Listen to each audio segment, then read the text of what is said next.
allons passer au cadre réglementaire pour la sécurité, cette fois des produits cosmétiques, avec professeur Younes Zebish, pharmacien toxicologue, professeur qui n'est même plus à présenter à vrai dire. La parole est à vous.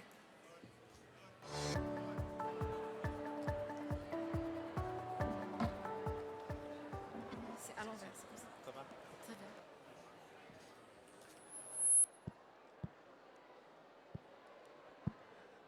Bonjour, honorable assistance. J'ai le plaisir d'intervenir pour la deuxième fois de ce salon, que je salue les organisateurs vraiment pour d'avoir entamé cette démarche de collecter, réunir tous les intervenants dans le domaine de la cosmétique et de l'hygiène corporelle et partager surtout l'expérience avec les fabricants de matières premières, les entreprises, les affaires réglementaires, les matières premières. Donc, réunir tout ce monde, c'est pas une première, c'est une deuxième, mais je tiens à saluer tous les organisateurs pour l'avoir fait. Aujourd'hui, j'interviens sur le côté réglementaire et le côté sécurité des produits cosmétiques. Je me présente, je suis professeur Zebish, je suis pharmacien de formation et je me suis spécialisé en toxicologie.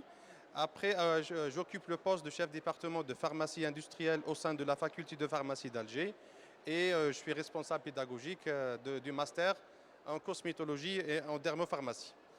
La partie que je vais traiter aujourd'hui, c'est la partie surtout réglementaire, dans un seul but, c'est protéger le consommateur ou le citoyen qui va utiliser ces produits. Donc, si je rappelle un peu l'histoire des produits cosmétiques, ça existait toujours avec l'être humain. Il a toujours l'être humain ou la femme, entre parenthèses. En général, on essaie de montrer la beauté naturelle qui existe déjà, ou l'améliorer ou la parfumer. C'est-à-dire les produits cosmétiques ont accompagné l'être humain depuis son existence et on trouve dans la littérature, tout le monde sait très bien l'histoire de Cléopâtre. Dans l'Égypte ancienne aussi, on a utilisé beaucoup de produits cosmétiques et surtout on a parlé de leur sécurité. La belladone en Italie qui a été utilisée chez les femmes italiennes comme un produit cosmétique et d'hygiène corporelle. Là, le terme produit cosmétique, là, la responsabilité revient au fabricant parce que lui, il a mis sur le marché le produit, il a juste notifié les autorités, voilà, moi je suis en train de produire et commercialiser. Ça, c'est deux approches différentes. Nous, en Algérie, on est dans le pre-market control, c'est-à-dire on évalue avant sur le marché, après on produit le marché. Il y a beaucoup de fabricants, des collègues ici et nous, ils disent pourquoi pas on passe à la deuxième approche, pourquoi comme autorisation, on prend la responsabilité. Là, ça devient la politique générale du pays. Est-ce qu'on peut donner la responsabilité à tous ces fabricants en Algérie? Parce que maintenant, il y a beaucoup de gens qui n'ont pas d'études universitaires, ils se permettent de produire ces produits qui sont très dangereux pour la santé. Est-ce qu'on se permet de leur donner la responsabilité à eux? Donc c'est un choix, on va dire, de gestion, de la macro-gestion de pays. Nous, on est toujours dans l'approche, on contrôle avant la mise sur le marché et c'est l'autorité qui prend la responsabilité de la sécurité de produits. Là, quand on parle de cette autorisation, il y a, tout le monde parle tout à l'heure de la DCUI, la DCP. Il faut savoir qu'il y a un circuit, c'est que moi je suis fabricant, je vais à la DCP de mon wilaya, je dépose le produit, je dépose toutes les analyses physico-chimiques, microbiologiques, toxicologiques. Je dépose aussi qu'il y a ma formule, parce que je dois informer le centre antipoison dans une enveloppe scellée. Il y a toutes des démarches. La DCUI, chaque wilaya, elle envoie les produits soumis à la centrale, au ministère du Commerce, où il y a le CST, le comité scientifique et technique, qui évalue tous les dossiers soumis produit par produit. On voit les analyses ayant été faites, ça ne pose pas de problème. On voit l'étiquetage, on voit le spécimen de l'emballage, on voit tout ce qu'il y a. Et après, on valide ou non ces produits. Il faut savoir que c'est beaucoup de produits qui arrivent. C'est-à-dire chaque commission, chaque mois, on traite environ 800 à 900 produits nouveaux sur le marché. Après, il y a des réserves, parfois c'est des réserves majeures. Ce produit, il contient substance interdite, donc ce n'est pas la peine de le commercialiser, c'est interdit. Ce produit, il manque dans l'étiquetage quelque chose, elle est juste en français, ou là, il n'y a pas l'arabe parce que c'est la réglementation. Donc cette commission scientifique et technique évalue le profil, la sécurité de produit. Après, elle donne l'autorisation ou non. Le grand problème, c'est qu'on n'évalue que, malheureusement, la sécurité aiguë. On n'évalue pas la sécurité à long terme. C'est-à-dire, on demande des analyses toxicologiques d'irritation cutanée, oculaire et tout, mais on n'a pas on n'évalue pas l'exposition. Et ça, ce qui nous manque dans notre réglementation algérienne. C'est-à-dire, on évalue juste le produit, mais on n'évalue pas, comme j'ai dit tout à l'heure, le produit plus l'exposition. Donc, le rôle du pharmacien, moi je suis pharmacien, je fais la promotion aux pharmaciens, c'est-à-dire, c'est vrai, ce n'est pas des produits exclusivement vendus en pharmacie ou produits par le pharmacien, mais le pharmacien du quartier, il joue un rôle très important et c'est parce que c'est des produits qu'on l'appelle toujours, c'est des produits assimilés à des médicaments. Pourquoi? Parce que les médicaments, avant la mise sur le marché, on doit s'assurer de leur efficacité et de leur sécurité. Par contre, le produit cosmétique, l'efficacité, on la laisse au consommateur, c'est-à-dire c'est antipelliculaire, c'est entre le consommateur ce qu'il achète ou non. Par contre, la sécurité, si, on doit s'assurer de la sécurité de produit. Donc, c'est des produits où la sécurité est très importante et le pharmacien joue un rôle très important, soit par le texte, parce que le pharmacien, il a le droit, il a le devoir de produire les produits cosmétiques, et aussi dans la fabrication, dans le contrôle, dans la dispensation conseil, parce que c'est tout un métier, hein, ça existe un métier de dispensation et conseil de produits cosmétiques.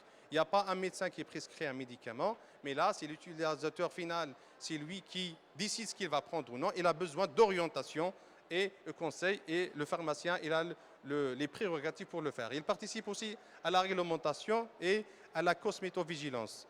La cosmétovigilance est un point très important. Ça nous manque en Algérie, malgré qu'il y a des instances qui le font. La cosmétovigilance, c'est-à-dire on regroupe les effets secondaires, on regroupe tout ce qui pose problème par les consommateurs suite à un processus qui s'appelle la cosmétovigilance. En ce moment, en Algérie, il y a deux organismes qui le font. Il y a le centre de pharmacovigilance. Bon, je dépasse tout ça.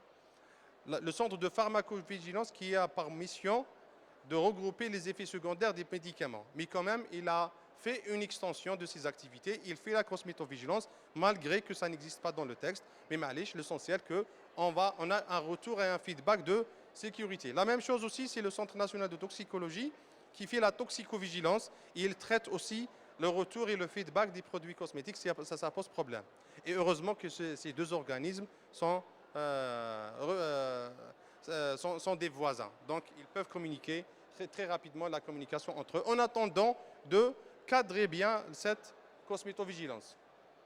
Là, je vais juste dire un petit mot sur la formation, puisqu'on a parlé tout à l'heure sur la formation.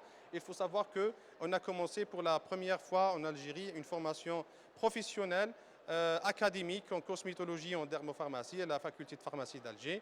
Et je vois ici plein d'étudiants de master de cosmétologie. C'est des pharmaciens ou des médecins qui peuvent faire cette formation académique, formation de recherche dans le domaine de la cosmétologie.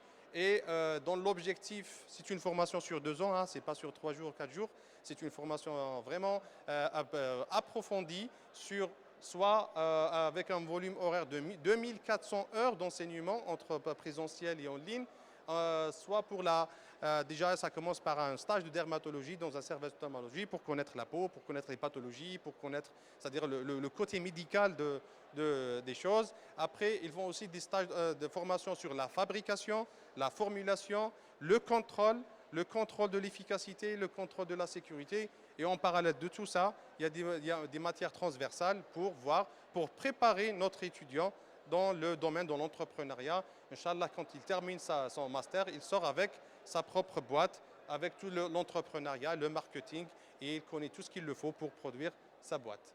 Voilà, en conclusion, je dirais que la cosmétologie, c'est un domaine très scientifique, c'est-à-dire ce n'est pas des produits anodins, c'est des produits très sensibles, fortement utilisés, qui peuvent provoquer un problème de santé. Donc, c'est des produits qui doivent être très très bien réglementés et utilisés, fabriqués, contrôlés par des gens qualifiés. Et on attend, Inch'Allah, l'année prochaine, la première promo des pharmaciens cosmétologues en Algérie. Et je vous remercie pour votre attention. Merci beaucoup. Là.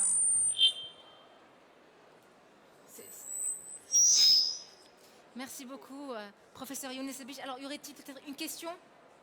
Oui, pour la dame, une question.